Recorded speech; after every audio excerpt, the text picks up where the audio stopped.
diagnosed 24 years ago and 7 months and 9 days, but I don't keep close track anymore. Some of the things from the video that you showed tonight, the movie clips, one of the things that I immediately identified with was the patient, the girl, was kind of ahead of everybody else on where she was at. So she had accepted her condition, and whether she had given up or not didn't matter. She understood where she was, and one of the things that I've observed, I mean, with myself even, and with other people that I've known that have not survived, that there's a natural tendency for someone who's extremely ill to distance themselves or insulate people that would be hurt. And the thing is, that's a natural instinct. Is why would you hurt your friends, or why would you expose them to this? But the natural instinct for everybody else is that they want to help. And so the effect of that is you've got these two, I guess, instincts or situations that don't fit, because somebody can't help if they aren't aware. And so I guess the thing that I saw in that film was this girl had distanced herself, and she didn't think to consider that other people might have wanted to be involved early on.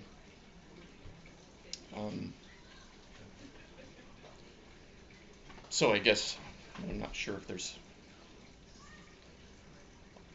a lesson in that maybe for whether you're a survivor or experiencing it, experiencing treatment or dying, it may be that the impulse to pull away and just want to be left alone so you can be in peace is incorrect. And I mean, I don't know if that's right for all conditions or all cases, but I don't think it is, because I think that families and friends want to know and want to help if they can.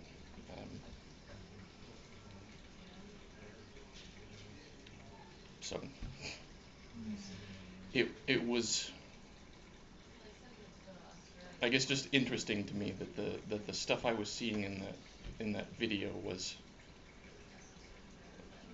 seeing the perspective of the friends, but mostly my immediate connection was with the patient, that she had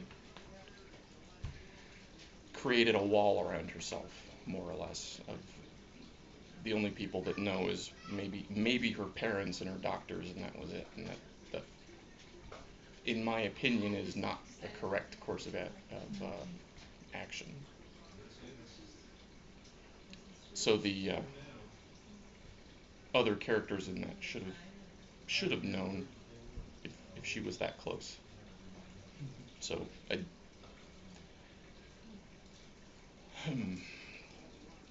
mean, I think what she was trying to do is, if she was going to die, then it would be sudden and it would be less painful, because she would be gone and he would go, it was a surprise. But I don't think that's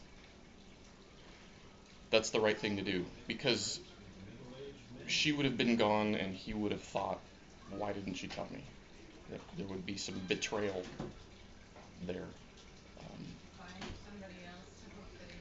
So maybe I'm overanalyzing that story. And the other thing that was interesting was the physician father, the cardiologist, and I don't know if his response was incorrect, because it's very easy for someone to fall into their profession and have kind of the bedside manner, the distance without getting too emotionally involved. And in that particular case, that's not what the son was looking for. But in terms of the physician considering her case, he was kind of approaching it from that perspective, and not from emotional caregiving for his son. And that's, I guess, the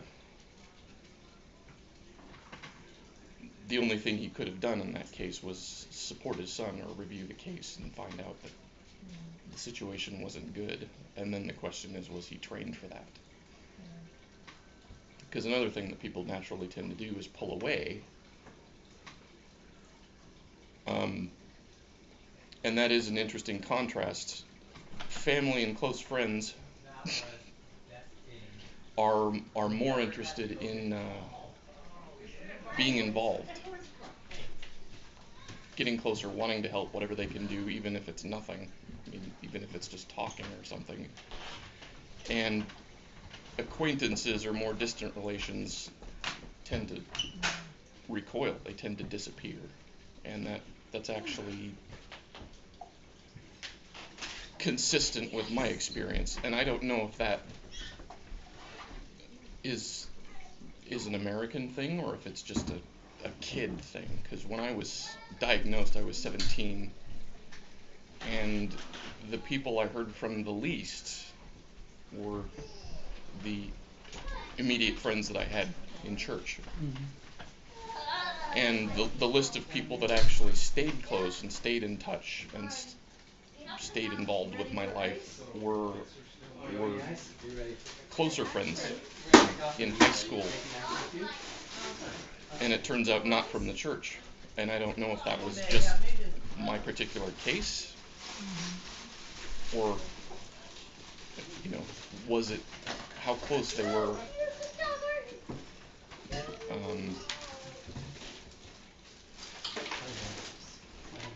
in terms of friendship as opposed to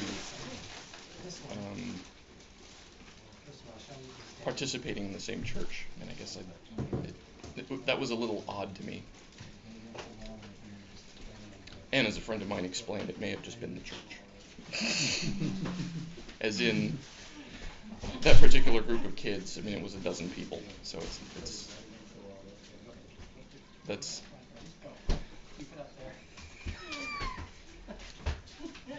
interesting, I guess, at this point in my life. But it was strange to feel kind of abandoned by folks. But the thing is, when you're 17, you're not supposed to be dealing with life and death issues. A bunch of high school kids are that's not what they want to be worried about. So maybe that's what it was. I don't know. Maybe this is just a bunch of nonsense. I'm not sure what I'm getting at. How can your insights help EPCALM?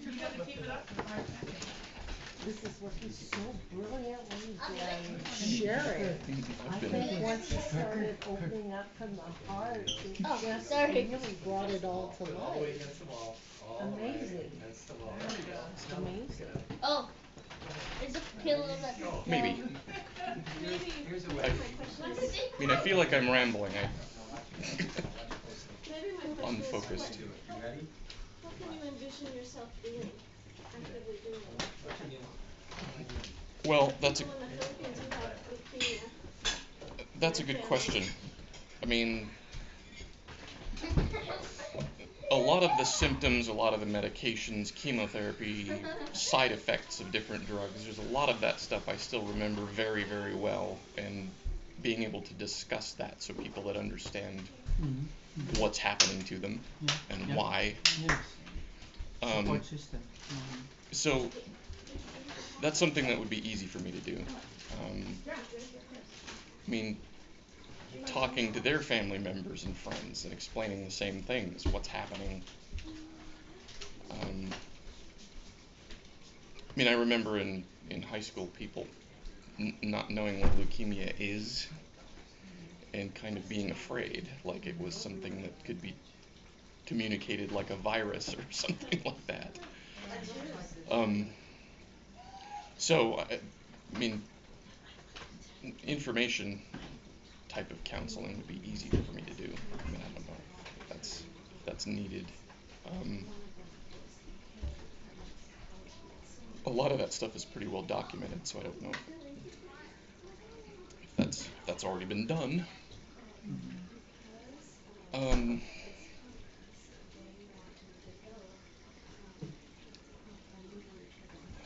What else? The only other thing is that achieving, if that's what it's called, surviving isn't an end. Life goes on, so there's other crappy things that will still happen, and it's life. There's still more to do, but it doesn't mean it's all going to be great. I like that. Well, That's real. Yeah. it's still the same world. The yeah,